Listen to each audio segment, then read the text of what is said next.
Hi friends, can you help Willow? She went to the apple orchard and picked out her very own pumpkin this weekend, and she would love to carve her pumpkin for Halloween, but she doesn't know how.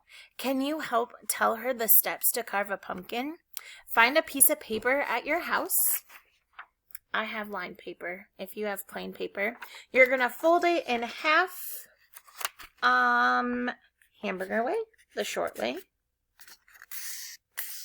So you have a short piece of paper. Let me make sure that you can see me real quick.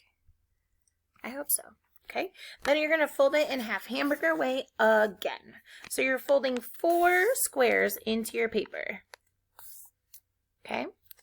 And then when you open your paper, you have 1, 2, 3, 4 squares.